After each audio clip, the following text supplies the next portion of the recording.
اب آپ پوچھیں گے کہ پورا مسلمان بننے کا مطلب کیا ہے؟ آئیے میں آپ کو بتاؤں کہ سچا مسلمان کسے کہتے ہیں اور ایمان کے معنی کیا ہیں۔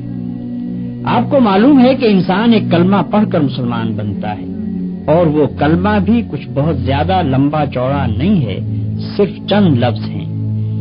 لا الہ الا اللہ محمد الرسول اللہ، اللہ کے سوا کوئی خدا نہیں، محمد اللہ کے رسول ہیں۔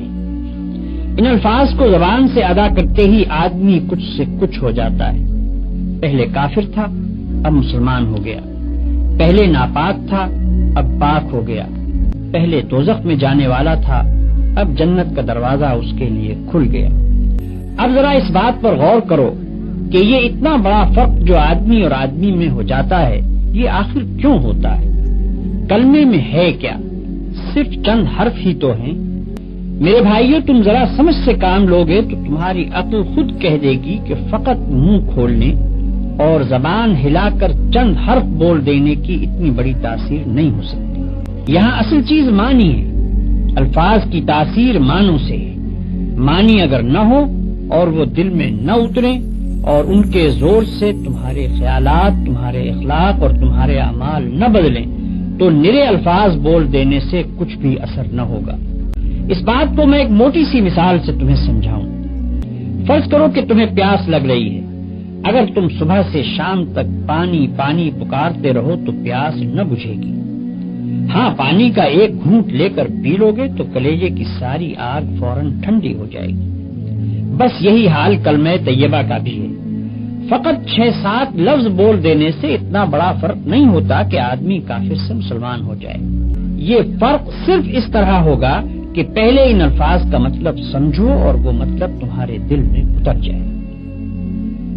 پھر تمہیں اچھی طرح یہ احساس ہو کہ تم اپنے خدا کے سامنے اور ساری دنیا کے سامنے کتنی بڑی بات کا اقرار کر رہے ہو، اور اس اقرار سے تمہارے اوپر کتنی بڑی ذمہ داری آ گئی ہے۔ پھر یہ سمجھتے ہوئے جب تم نے اقرار کر لیا تو اس کے بعد تمہارے خیالات پر اور تمہاری ساری زندگی پر اس کلمے کا قبضہ ہو جانا چاہیے۔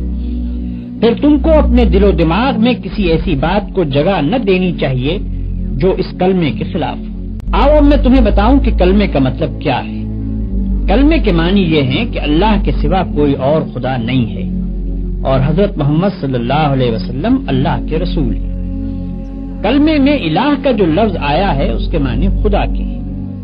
خدا اس کو کہتے ہیں جو مالک ہو، حاکم ہو، خالق ہو، پالنے اور پوسنے والا ہو، دعاؤں کا سننے اور قبول کرنے والا ہو اور اس کا مستحق ہو کہ اس کی عبادت کی جائے۔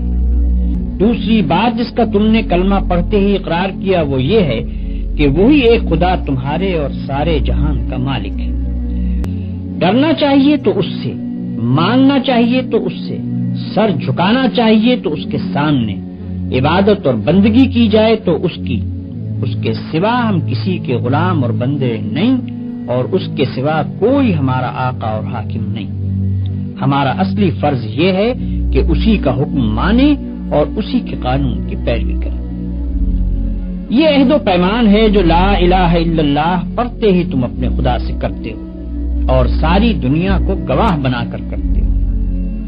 اس کی خلاف ورزی کرو گے تو تمہاری زبان، تمہارے ہاتھ پاؤں، تمہارا رونگٹا رونگٹا اور زمین اور آسمان کا ایک ایک ذرہ جس کے سامنے تم نے جھوٹا اقرار کیا تمہارے خلاف خدا کی عدالت میں گواہی دے گا۔ خدا کے ساتھ جھوٹا اقرار نامہ کرنا بہت بڑی بے وقوفی بلکہ سب سے بڑی بے وقوفی ہے۔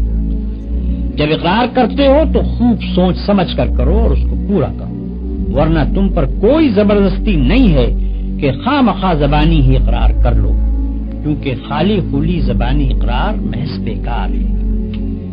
لا الہ الا اللہ کہنے کے بعد تم محمد رسول اللہ کہتے ہو، اس کے معنی یہ ہے کہ تم نے یہ تسلیم کر لیا کہ محمد صلی اللہ علیہ وسلم ہی وہ پیغمبر ہیں جن کے ذریعے سے خدا نے اپنا قانون تمہارے پاس بھیجا ہے۔ بس جب تم نے محمد رسول اللہ کہا تو گویا اقرار کر لیا کہ جو قانون اور جو طریقہ حضور صلی اللہ علیہ وسلم نے بتایا ہے تم اسی کی پیروی کرو گے، اور جو قانون اس کے خلاف ہے اس پر لعنت بھیجو گے۔ یہ اقرار کرنے کے بعد اگر تم نے حضور صلی اللہ علیہ وسلم کے لائے ہوئے قانون کو چھوڑ دیا اور دنیا کے قانون کو مانتے رہے تو تم سے بڑھ کر جھوٹا اور بے ایمان کوئی نہ ہوگا۔